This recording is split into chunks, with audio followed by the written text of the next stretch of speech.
Bismillahirrahmanirrahim. Assalamualaikum warahmatullahi wabarakatuh. Sebelumnya, perkenalkan nama saya Eka Kunisaida NPM B1A019029. Nah, saya adalah salah satu mahasiswi Fakultas Hukum Universitas Bengkulu. Nah, di sini saya akan membuat video singkat mengenai subjek hukum internasional. Di sini saya tidak akan menjelaskan semuanya. Saya akan menjelaskan salah satu subjek hukum internasional.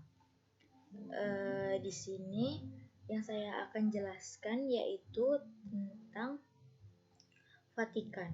Nah, Vatikan, saya akan menjelaskan sejarah tentang Vatikan, tapi ada baiknya kita harus mengetahui terlebih dahulu pengertian dari Vatikan tersebut.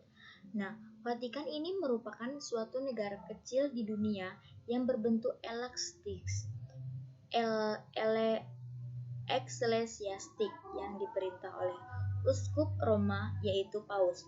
Nah, pada awal Vatikan adalah wilayah tak berpenghuni yang dianggap suci bahwa sebelum kedatangan agama Kristen. Nah, kemudian pada tahun 326 gereja pertama dibangun di atas makam Santo Petrus, dan sejak saat itulah Vatikan mulai dihuni olai banyak orang. Nah, kemudian dalam peran sekulernya, para paus memperluas pengaruhnya hingga mampu menguasai semenanjung Italia. Kemudian pada abad ke-18 saat seluruh Italia disatukan oleh kerajaan Italia, wilayah kekuasaan Paus kemudian disita dan dimasukkan dalam bagian kerajaan Italia. Saat Roma dianeksasi tahun 1870, wilayah kekuasaan Paus ini dikurangi hingga memicu perseteruan antara gereja dengan kerajaan Italia. Nah, kemudian pada tanggal 11 Februari 1929, Perjanjian Lateran ini ditandatangani oleh Kardinal Gasparri mewakili Pius XL dan Benito Mussolini mewakili Raja Victor Emmanuel III, yang berisi tentang 3 poin utama, yaitu yang pertama, diakuinya negara Vatikan yang berdaulat dan merdeka di bawah pemerintahan Tahta Suci. Yang kedua, status istimewa agama Katolik di Italia. Dan yang ketiga, ganti rugi terhadap Vatikan dan kerugian atas kerajaan Italia berdiri. Perjanjian ini terus berlaku walaupun saat Perang Kedua Dunia, sistem pemerintahan di Italia berubah menjadi republik. Nah, pada tahun 1984 ini, isi perjanjian kemudian disesuaikan lagi. Kemudian, sistem kewarganegaraan Vatikan tidak diatur berdasarkan tempat kelahiran atau asal orang tua, melainkan dari pekerjaan.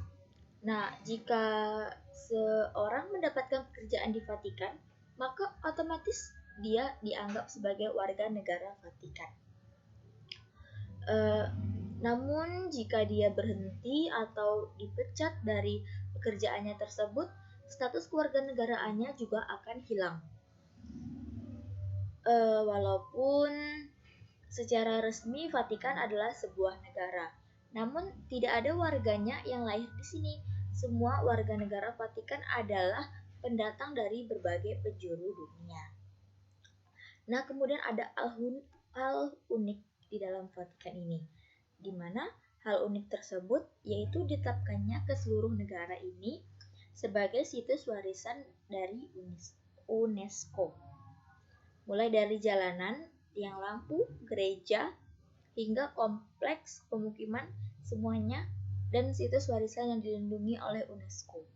Vatikan menjadi negara yang menyimpan karya seni dari seniman legendaris dunia seperti Bernini dan Michelangelo.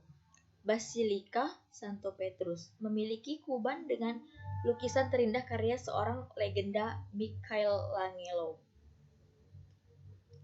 Nah, dari sekian banyak keunikan Vatikan tersebut, hingga kini negara kecil ini masih menyimpan begitu banyak misteri yang masih tidak banyak orang ketahui. Misalnya Perpustakaan Vatikan yang menyimpan dokumen tentang tahun 1000 tahun lalu sangat dijaga ketat kerahasiaannya. Hanya para peneliti dan sarjana terpercaya saja yang diizinkan mengakses dokumen di dalam perpustakaan ini. Nah, bagi kalian nih yang ingin berkeinginan melakukan kunjungan religi ke Vatikan, perlu kewaspadaan ekstra. Mengapa demikian? Karena hal ini dikarenakan Vatikan tercatat sebagai negara dengan angka kriminalitas tertinggi di dunia. Bahkan ada yang menyebut Vatikan sebagai surga bagi pelaku kriminal. Dari penjelasan yang saya jelaskan tadi, mungkin hanya itu yang bisa saya jelaskan. Semoga bisa bermanfaat.